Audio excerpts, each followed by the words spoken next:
शुरू अल्लाह के नाम से जो बड़ा मेहरबान और निहायत रहम करने वाला है। अस्सलाम वालेकुम दोस्तों, आज मैं आपको बहुत कारगर टोट के बताऊंगी, तो चलिए शुरू करते हैं। अगर नींद ना आए तो खसखस का तेल कनपट्टी पर मलने से जल्द नींद आ जाती है। फ्रूट चाट खाने से भी नींद ना आने की शिकायत दूर हो जाती है।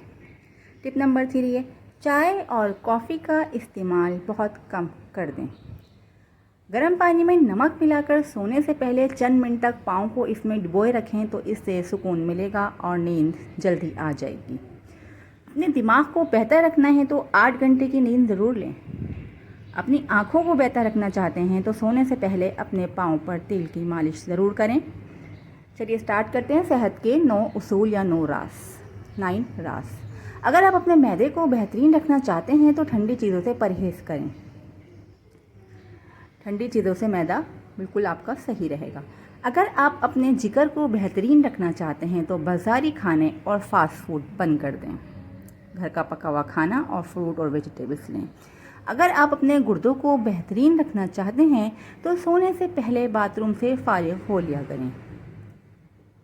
अगर आप अपने मसाने को बेहतरीन रखना चाहते हैं तो कच्चा प्याज ज़्यादा इस्तेमाल करें, वो सलाद की फॉर्म में यूज़ करें तो वो खा ली जाती है।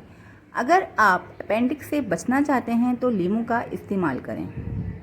अगर आप अपने गले का ख्याल रखना चाहते हैं तो खाने में काली मिर्च का इस्तेमाल करें। अगर आप अपने फेफड़ों का ख्याल रखना चाहते हैं तो तंबाकू नोशी बिल्कुल बंद कर दें। अपनी नाक का ख्याल रखना तो पुदीने का इस्तेमाल करें, पुदीने की खुशबू सूंघा करें। अपने दिल को तंदुरुस्त रखना चाहते हैं तो नमक और चिकनाई का इस्तेमाल कम कर दें।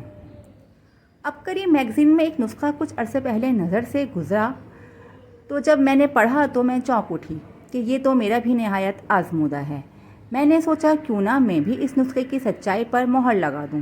नुस्खा बहुत सादा है, शुगर के मरीज़ ज़रूर इस्तेमाल करें। फलशाफी, अनारदाना, खुश्क पुदीना, सौंठ, और सौंठ कहते हैं खुश्क अदरक को, पंसारी की दुकान से एक पाव या हम वज़न ले लें, और अब शुरू में आप आधा पाव ही ले लें। कूट कर चाय वाला चमचा सुबह, दोपहर, शाम या हर खाने के बाद इस्तेमाल करें। इंशाअल्लाह शुगर लेवल चंद दिनों में नॉर्मल हो जाएगा और इस नुस्खे का कोई नुकसान भी नहीं है। सर्दियों में आखिर होंठ क्यों फटते हैं? ये टोटका निहायत आजमूदा है। रात को सोते वक्त थोड़ी सी रुई लेकर इसको सरसों के तेल से तर करके नाक में रख लीजिए। इससे आपके होंठ नरम और मुलायम हो जाएंगे। पूरी सर्दी ये टोटका आजमाइए। इस टोटके को आजमाने वाले कहते हैं कि इनका जहनी तनाव भी काफ़ी हद तक दूर हो गया और वो अपने आप को पहले से ज़्यादा चाको चौबंद पाते हैं। और वैसे भी नाक में तेल डालने के बेशुमार फ़वाइद हैं, उसके लिए मैं अलग से वीडियो बनाऊंगी।